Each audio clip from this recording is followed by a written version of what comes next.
So hello guys, today we are talking about the new changes done in Indian laws. भारतीय संहिता, भारतीय न्याय संहिता, भारतीय साक्ष्य संहिता, भारतीय नागरिक संहिता, ये सब क्या है और इसमें क्या चेंजेस किए। IPC, CrPC and evidence act में क्या चेंजेस हुए, ये उसी पे ही बात होगी। क्या इनकी रिक्वायरमेंट थी और क्या इनके आने वाले इफेक्ट्स होंगे, क्या इनको क्या क्या इनमें छोड़ दिया गया या क्या क्या कहीं कहीं बचा हुआ है जो कि अभी गवर्नमेंट पूरा करेगी। उसके बारे में ये पूरी की पूरी वीडियो में फॉर्मुलेट कर रहा हूँ। देखते हैं तो पहले हुआ क्या है और ये क्या ज़रूरी थे क्या ये चेंजेस, तो उस पर बात कर लेते हैं पहले। तो पहले क्या क्या बदला है। 11 अगस्त 2023 को हमारे माननीय गृह मंत्री अमित शाह जी ने ये बिल इंट्रोड्यूस किए थे लोकसभा के अंदर जी, जो कि रिप्लेसमेंट था। जैसे पहला इंडियन पीनल कोड जो कि 1860 में था, 1860 का लॉ है जो कि लॉर्ड मैकॉले ने बनाया था एक्सप्लॉइटेशन के लिए, कॉलोनियल एक्सप्लॉइटेशन, यानी कि भारत को आसान भाषा में लूटने के लिए, उसके लिए उसने बनाया था। उसकी जगह अब भारतीय न्याय संहिता, ये नया लॉ पास हुआ है जो कि इंडियन गवर्नमेंट ने किया है। भारतीय न्याय संहिता इंडियन गवर्नमेंट का लॉ है। इसके बाद मैं बात करूंगा तो भारतीय नागरिक सुरक्षा संहिता बिल की मैं बात करूंगा, जो कि हमारा सीआरपीसी सीआरपीसी के अगेंस्ट में आया। सीआरपीसी भी उसी टाइम का ही है, 1872-73 का है शायद, जहाँ तक मैं याद कर पा रहा हूँ सही से। 1872-73 का ये एक्ट है। और ये साथ में भारतीय साक्ष्य संहिता यानी कि Indian evidence act, replacement of Indian evidence act, ये भी तभी का ही है। ये तीनों के तीनों एक्ट्स उसी टाइम के आए थे। लॉर्ड मैकॉले ने इनको फॉर्मुलेट किया था और ये थे मेजरली इंडियन एक्सप्लॉइटेशन के लिए, इंडियन मार्केट को डिस्ट्रॉय करने के लिए और इंडियंस जो यूथ या जो पॉपुलेशन थी उस पर अपना एक कंट्रोल लाने के लिए, जिससे वो एक स्मूथ रूल कर सके अपना ब्रिटिशर्स इंडिया के अंदर। उसी की वजह से ये तीनों लॉज लाए गए थे। अब बात कर लेते हैं क्या इनको लाना ठीक था या क्या ये इंट्रोडक्शन बढ़िया है या क्या इसकी ज़रूरत थी, उस पर बात कर लेते हैं। द ये जब ये लॉज, हम अभी 21वीं सदी में चल रहे हैं, 21st सेंचुरी। ये जब लॉज आए हम 19th सेंचुरी में थे। आईपीसी 1860 का है। सीआरपीसी जो कि क्रिमिनल प्रोसीजर कोड था जिससे बात हो रही थी अभी, वो 1873 का है। एविडेंस एक्ट 1872 का है। ये अब आउटडेटेड कंसेप्ट और प्रिंसिपल्स, बैकवर्ड टाइप प्रिंसिपल्स पे हैं, जो कि दिखता भी है क्योंकि उस टाइम के हिसाब से ब्रिटिशर्स को इंडिया पे कंट्रोल करना था, तो उन्होंने ऐसे स्ट्रिंजेंट, ऐसे स्ट्रिक्ट लॉज बनाए थे जिससे कि वो सिर्फ कंट्रोल कर सके। वो उनको, हमको सिटीजन तो मानते नहीं थे। लेकिन अब जब हमारा देश आज़ाद होके भी 76 ईयर कंप्लीट करके 77 ईयर्स में चल रहा है, तो हमको ये देखना ज़रूरी है कि अब हमारे लिए क्या आगे अपॉर्चुनिटीज़ है। अमृत काल के अंदर हम ये देख रहे हैं, इसीलिए हमारे माननीय प्रधानमंत्री मोदी जी ने इन बिल्स को लाया है, जो कि एक बहुत ही अच्छा काम है। हमारे पूरा का पूरा वर्ल्ड बदल रहा है, नए चैलेंजेस हमारे सामने आ रहे हैं, जैसे कि साइबर क्राइम्स, मॉब लिंचिंग और एक्सेट्रा टाइप के नए क्राइम्स हैं, जो कि जिनका कोई जिक्र नहीं है आईपीसी सीआरपीसी के अंदर, जो कि एक इन क्रिमिनल्स के लिए एक एग्जिट पास या एक लूप होल बना देता है, जिसकी वजह से ये लोग आराम से निकल जाते हैं। लेकिन अब ऐसा नहीं होगा क्योंकि ये नए बिल्स अब इतने एफिशिएंट होंगे, जो कि इनके अंदर ऐड ऑन्स किए जा रहे हैं। ये बेहतरीन होने वाले हैं, एफिशिएंसी बढ़ा देंगे ये हमारे क्रिमिनल जुडिशल सिस्टम की। ओल्ड ओल्ड लॉज जो है वो आधे कंफ्यूजिंग, आधे मिसमैचिंग और लगभग सबके सब इतने कॉम्प्लेक्स मैटर में बना रखे हैं कि इसको, हमारे कॉन्स्टिट्यूशन को समवेयर लॉयर्स पैराडाइज भी बोला जाता है। क्योंकि भाई लॉयर को पता है किस कैसे लॉ से कैसे खेलना है और कैसे बच के निकल जाना है, अपने मुवक्किल को कैसे बचा लेना है। लेकिन अब जब ये लॉस आएंगे तो ये इतने क्लियर होंगे या इतने क्लियरली लिखा होगा इसके अंदर, ऐसा मैं उम्मीद कर रहा हूँ कि लिखा हो, जिसकी वजह से ये जो एक लूप होल या एक जुडिशरी का बैकड्रॉप होता है वो खत्म हो जाए धीरे धीरे। बात कर लेते हैं अगले की। To protect the right of accused, accused के राइट पे भी बात हो रही है, क्योंकि इसके अंदर गिल्टी अनटिल प्रूवन का क्लॉज होगा, जिसके अंदर ये लिखा होगा कि भाई जब तक वो प्रूव नहीं हो जाता गिल्टी है, तब तक वो नॉट गिल्टी रहेगा।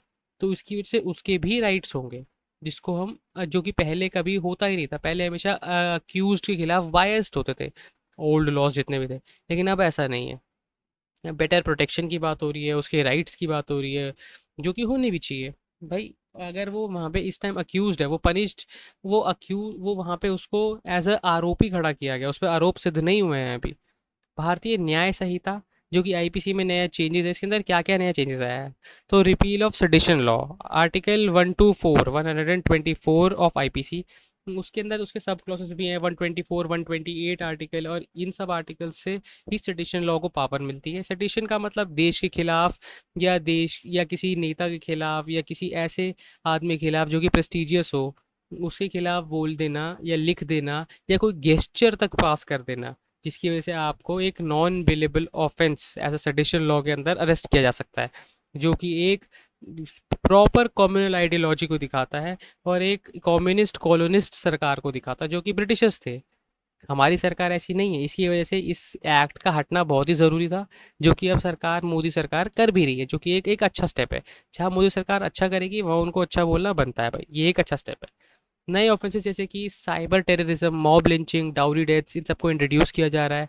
डाउरी डेथ्स देखा जाए 2014 से 2021 के कंपैरिजन के अंदर तो धीरे धीरे घट रही है। 2014 में कहीं 8,400 या इसके समथिंग होती थी, अब 6,000 पे आ गई है, जो कि धीरे धीरे घट रही है, और जैसे ही ये एक्ट पास हो जाएंगे तो धीरे धीरे और घटने लगेगी। लेकिन मॉब लिंचिंग बढ़ रही है, तो मॉब लिंचिंग पे भी हमें अपनी कमान डोर कसना ज़रूरी है, जो कि गवर्नमेंट कर भी रही है, और ये एक अच्छा स्टेप है। माइनर्स के रेप या ऐसे रेप्स इंक्रीज, उन पे पनिशमेंट कर रहे हैं, मर्डर्स पे इन पे पनिशमेंट बढ़ाई जा रही है, इन पे और अपने एक्ट्स को स्ट्रिंजेंट किया जा रहा है। माइनर के रेप पर तो कैपिटल पनिशमेंट, फांसी की सज़ा तक का भी प्रावधान लाया जा रहा है, जो कि एक बेहतरीन स्टेप है, होना भी चाहिए। पुलिस की पावर्स को बढ़ाया जा रहा है, ट्रायल्स को स्पीड, अपने जो मुकदमे होते हैं 15-15 20-20 साल चल जाते हैं, सब जानते हैं भाई हमारे जुडिशरी की हालत कैसी है, जर्जर हालत है जुडिशरी की। करोड़ों में केस हैं, एक के ऊपर एक, पेंडिंग पे पेंडिंग, डेट लगती रहती है, होता कुछ नहीं है। तो उसी की वजह से स्पीडी ट्रायल आ रहा है, जो कि हमारे इस लकूना को, जो कि स्लो रखता है हमारी जुडिशरी को, हमारी जुडिशरी के लिए एक चेन्स की तरह एक उनके हाथ बांध दिए, जिसको ये खोलने वाला है। इस स्पीडी ट्रायल्स का इसके अंदर होगा, जो कि थोड़ा सा शायद ज़्यादा बेंचेस को बिठाने लगेंगे, या ज़्यादा जुडिशरी, ज़्यादा जजेस आएंगे, वो देखेंगे अभी आने वाले टाइम में कि क्या होता है। अभी बिल है, ये एक्ट अभी पास नहीं हुआ है इसका, देखते हैं कैसे रहता है, क्या रहता है इसके अंदर और क्या आता है। अब बात कर लेते हैं अक्यूज्ड की प्रोटेक्शन। मैंने आपको बता ही दिया कि अक्यूज्ड उसके खिलाफ पहले बायस्ड होते थे, उसको अलग तरीके से देखा जाता था, सीधा ही उसको एक मुलजिम ही ठहरा दिया जाता था, जो कि अब नहीं होगा। बहुत सारे लॉज को और ये सिंप्लीफाई करने वाला है, इजी ईज लाने वाला है और लॉज के अंदर, जो कि एक अच्छी बात है। बात कर लेते हैं भारतीय न्याय नागरिक सुरक्षा संहिता, जो कि सीआरपीसी, क्रिमिनल प्रोसीजर कोड को हटा के लाया जा रहा है। इसके अंदर पुलिस की पावर्स को बढ़ाया जा रहा है इन्वेस्टिगेशन के लिए। जैसे कि आपने अगर देखा हो तो दिल्ली पुलिस एक्ट या पुलिस एक्ट के अंदर जो चेंजेस हो रहे थे, जिसके अंदर DNA proof filing, DNA proofing तक को एक अलाउड करने का वो आ रहा था प्रावधान, जो कि एक एक नया और एक अच्छी बात है। स्पीडी ट्रायल्स की बात कर ले, स्पीडी ट्रायल्स की बात कर लें, तो 3 साल तक के मैक्सिमम सज़ा का प्रावधान लाया जा रहा है। 3 साल, इस 3 साल तक मैक्सिमम की मैक्सिमम 3 साल के अंदर ही आपको आपका मुकदमा फाइनल कर दिया जाएगा, जो कि एक अच्छी बात है। देखा जाए तो 3 साल एक अच्छा, हमने एक टारगेट रखा है, लेकिन हम अगर इसको घटा के और कम ले आएंगे तो एक वो और एम्बिशियस टारगेट होगा, लेकिन ये भी एक एम्बिशियस टारगेट मैं मानता हूँ। जैसे हमारी जुडिशरी की हालत है, 10 साल से पहले तो कोई सोच भी नहीं सकता कि उसके मुकदमा का, उसके एक छोटे से एक्सीडेंट का भी अगर फायदा वो निकल जाए, तो ये बहुत ही अच्छा एक स्टेप है। 3 साल की बात कर रहे हैं तो protection to rights of accused बात हो चुकी है भाई, फ्री एंड फेयर ट्रायल का उसको मौका मिलेगा, उसको इनोसेंट अंटिल प्रूवन गिल्टी का भी राइट वो मिला जाएगा, जो कि उसके लिए, उसके राइट्स के लिए, उसके फंडामेंटल राइट्स के लिए एक बहुत ही बेहतरीन स्टेप है। सबसे बड़ी बात, टेक्नोलॉजी का यूज़ कर रहे हैं, इलेक्ट्रॉनिक एविडेंसेस, वीडियो कॉन्फ्रेंसिंग या डेटाबेस मैनेजमेंट, जिसके अंदर सारे सब डेटाज होंगे। क्रिमिनल इन्वेस्टिगेशन के लिए हम टेक्नोलॉजी को यूज़ हमेशा से ही कर रहे थे, लेकिन अब जब जुडिशरी के अंदर और मैनेजमेंट एडमिनिस्ट्रेशन के अंदर जब टेक्नोलॉजी आ जाएगी, तो एक सीमलेस एक सिस्टम बन जाएगा, जिसके अंदर इनपुट आउटपुट बहुत ही आसान हो जाएगा, लेना देना जजेस के लिए भी, अक्यूज्ड के लिए भी, लॉयर्स के लिए भी, और लोग भी जो इनसे सीखते हैं केसेस से, उनके लिए भी। तो ये भी एक अच्छा स्टेप है। न्यू ऑफेंसेस को, जैसे कि साइबर क्राइम को, मॉब लिंचिंग को, डाउरी डेथ्स को ये इंट्रोड्यूस करे, जो कि बात हुई थी सी आईपीसी में भी और सीआरपीसी में भी ये लोग कर रहे हैं जी, जो कि दिखाता है कि गवर्नमेंट अब इन चीज़ों पर सख्त हो गई है। वो cyber bullying, cyber terrorism, mob lynching, इन सबको नहीं छोड़ने वाली है। अब साइबर क्राइम्स या जो इंटरनेट पे जितने भी हैकिंग की सब चलते हैं, उस पर गवर्नमेंट स्ट्रिक्ट है, क्योंकि आए दिन देखने को मिलता है कितने ही डेटा लीक हो जाते हैं, गवर्नमेंट वेबसाइट्स हो गई, या कोई हॉस्पिटल, जैसे कि एम्स की आपने अगर खबर पड़ी हो, एम्स का डेटा लीक हो गया था। तो ये एक एक अपनी राइट टू प्राइवेसी को भी हार्म करता है। जिसके लिए एक लॉ होना ज़रूरी है, जो कि दिखाता है ये वाला लॉ। पनिशमेंट मैंने बताया आप लोगों को, capital punishment to the rape of minors, जो कि एक बहुत ही बेहतरीन स्टेप है गवर्नमेंट का। ये इसके लिए कैपिटल पनिशमेंट होनी ही चाहिए थी, जो कि है भी। विमेंस राइट और चाइल्ड राइट के लिए गवर्नमेंट काम कर रही है देखा जाए, लेकिन उस एफिशिएंसी से नहीं जो कि हम कह सके कि एकदम कमेंडेबल है, लेकिन काम तो कर रही है भाई। और काम कर रही है तो एक्नॉलेजमेंट तो बनता है। अब बात कर लेते हैं भारतीय साक्ष्य बिल की। साक्ष्य बिल यानी कि एविडेंस एक्ट। तो एविडेंस के अंदर इलेक्ट्रॉनिक एविडेंसेस को भी मान्यता अब दे रही है सरकार, या हमारी कोर्ट्स अब इनको मान्यता देंगे, जैसे कि ईमेल हो गया, टेक्स्ट मैसेजेस हो गया, सोशल मीडियाज हो गए, या अदर डिजिटल प्लेटफॉर्म्स हो गए, इनको भी गवर्नमेंट अब मान्यता दे रही है। पहले जैसे कि व्हाट्सएप मैसेजेस को पहले नहीं होते थे, तो शायद अब होने लग जाए, मैं इसमें श्योर नहीं हूँ। It might be accepted in the courts, but देखते हैं। वीडियोग्राफिक ट्रायल्स, ये हमेशा से ही हमारे एक सिस्टम का परेशानी थी कि बहुत दूर से दूर प्रांतों से लोग आते थे और फिर खाली हाथ चले जाते थे, क्योंकि कोर्ट में आते थे, अगली डेट लेते थे और चले जाते थे। लेकिन अब वो अपने घर से ही एक वीडियो कॉन्फ्रेंसिंग के जरिए काम कर सकेंगे, जो कि एक ईज ऑफ डूइंग बिजनेस को कह सकते हो आप लोग, बढ़ावा दे रही है गवर्नमेंट।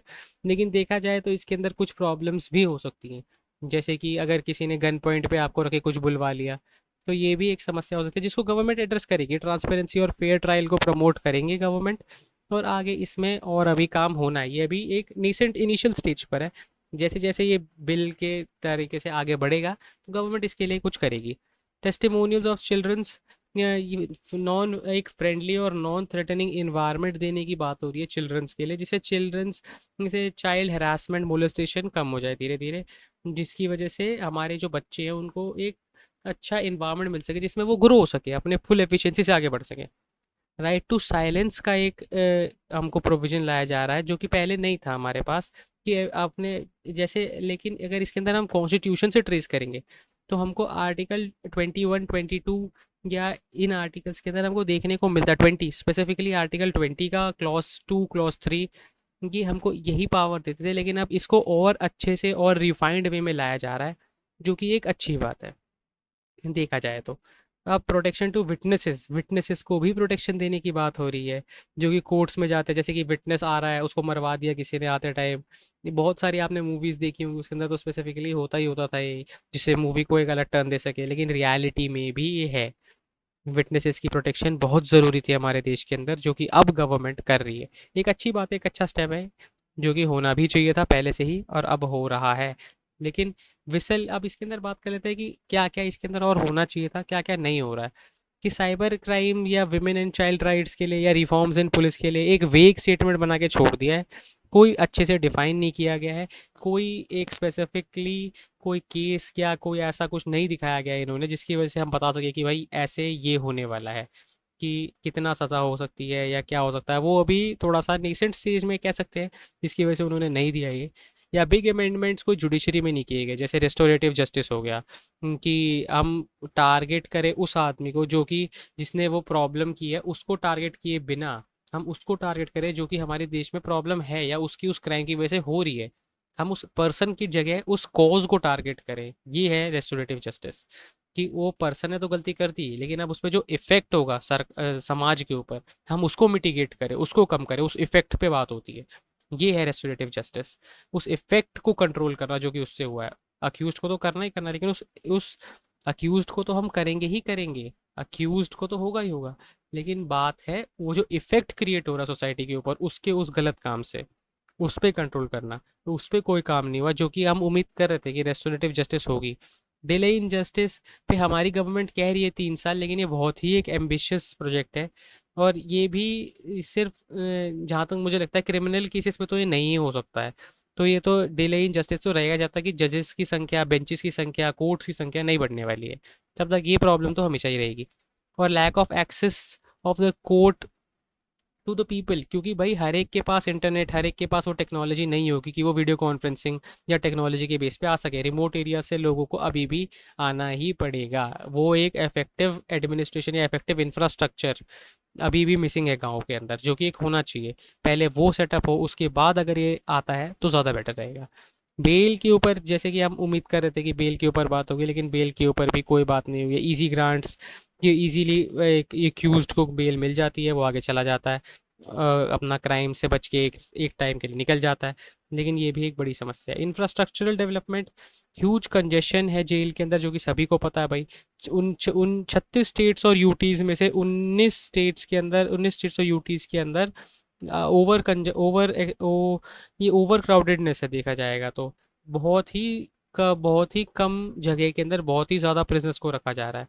मेरिटल रेप्स के ऊपर भी कोई बात नहीं हुई है, विसल ब्लोइंग पर भी कोई बात नहीं हुई है। तो इनकी हम उम्मीद कर रहे थे कि देश के अंदर इन चीज़ों की भी बात हो, जिससे एक एफिशिएंट एक इफेक्टिव इन्वायरमेंट क्रिएट हो सके देश के अंदर, और हमारे जो लॉज हैं वो आज के टाइम के हिसाब से बने, जिससे एक बहुत ही सुंदर सभ्य समाज हम बना बना सकें अपना।